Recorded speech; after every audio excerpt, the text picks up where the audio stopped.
السلام عليكم ورحمة الله. الأخوات الكريمات، الأمهات ربات البيوت، اللي كانوا طلبوني على الطنجية المراكشية كيفاش كتصوب في المنزل وبطريقة سهلة وسريعة سريعة التحضير.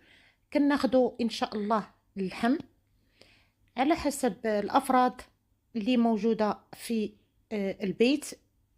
هنا عندي كيلو ونصف ديال اللحم ديال العجل او اللحم ديال البقر البقري كيف ما كنقولوا.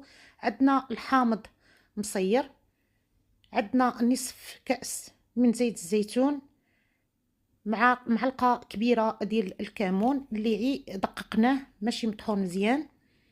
عندنا معلقة كبيرة غير مملوءة من السمن الحار، عوض الزعفران شعرة عملتها الضامات ديال البنة.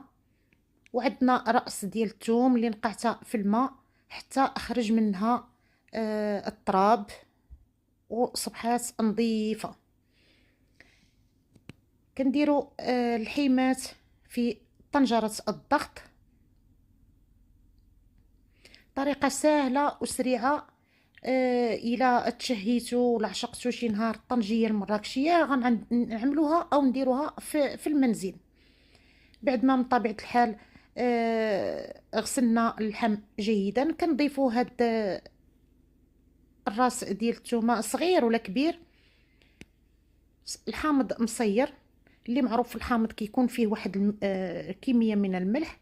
كنضيف الكمون كيف ما كتشوفوا هرمشتو ماشي مطحون جيدا، معلقه كبيره غير مملوءه. كنضيف السمن اللي كيكون حار، هذا كانت عملته ليا امي الله يرحمها ومازال عندي. غنضيف ضامات البنه، هنا عملت 4 الضامات او المكعبات واللي معروف فيها كذلك، يعني موجود فيها كميه من الملح. ما ضفتش الملح نهائيا.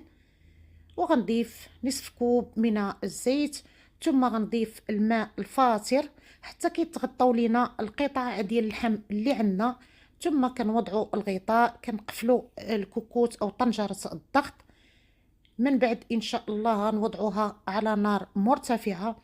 لما كيتغلوا لينا المكونات كنزلوا النار الى هادئه لمده 45 حتى لساعه ديال الوقت، وعلى حسب كذلك السن ديال العجل او ديال البقره.